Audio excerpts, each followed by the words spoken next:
បាទសួស្តីបងប្អូនអញ្ចឹងថ្ងៃនេះខ្ញុំនិយាយទាក់ទងនឹងការចែកម្លែកគ្រប់វីដេអូរបស់ខ្ញុំមិនថាក្នុង TikTok មិនថាក្នុង YouTube មិនថាក្នុង Facebook Page ការចែកម្លែករបស់ខ្ញុំទាំងអស់នេះគឺអត់មានបានឲ្យបងប្អូនទាញបងប្អូនមកចូលរួមដើម្បីបង្កើតជាសិក្ខាសាលាបង្រៀនថ្នាក់យកលុយ10-20ដុល្លារសម្រាប់ពីបងប្អូនទេ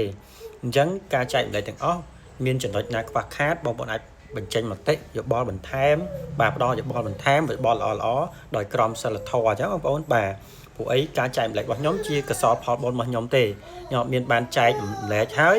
ចង់គោលដៅដើម្បីទាញទៅចូលរៀនជាគ្រូជោគជ័យជាគ្រូបណ្ដុះបណ្ដាលទៅលើវិស័យ Digital Marketing ឬមួយក៏វិស័យ Social Media អី Facebook Boost អីអត់មានទេបងប្អូនណាបាទអញ្ចឹងចូលតាមដានទស្សនារបស់ខ្ញុំទាំងអស់គ្រប់ទាំង Channel YouTube បាទទាំងបាទ TikTok account ទាំង Facebook របស់ខ្ញុំបាទព្រោះខ្ញុំមានមុខរបររបស់ខ្ញុំច្រើនខ្ញុំមាន business ក្នុងដៃរបស់ខ្ញុំច្រើនអញ្ចឹងខ្ញុំអត់មានបដោតទៅចង់បានអីចំណូលពីខាងក្រៅដើម្បីបោះបងប្អូនហ្នឹងទេអញ្ចឹងខ្ញុំអត់មានទទួលបង្រៀនទេបងប្អូនណាបញ្ជាក់ទៀត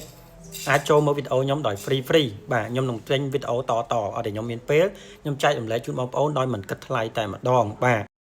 វីដេអូនេះនាំមកជូនដោយហាងលក់សម្លៀកពាក់កុមារ Rainbow Kids បាទហាងម៉ាក់ស្រឡាញ់កូនលក់សម្ភារៈត្រៀមសម្រាលបាទហាង Travel Cam បាទលក់កៅអីពិកនិចទាន់សម័យ Barcelo Cambodian បាទហាងលក់ម៉ាស៊ីនកាហ្វេវៃឆ្លាត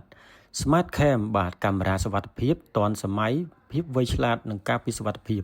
Travel Cafe បាទកាហ្វេមានរសជាតិឆ្ងាញ់ដិត Decor Collection បាទហាងលក់សម្ភារៈធ្នើទូបាទសេរីថ្មី Creative Decor បាទចង់ឲ្យបន្ទប់និងហាងរបស់បងប្អូនមានសោភ័ណភាពមានភាពទាន់សម័យស៊ីវិល័យឲ្យ Decor Collection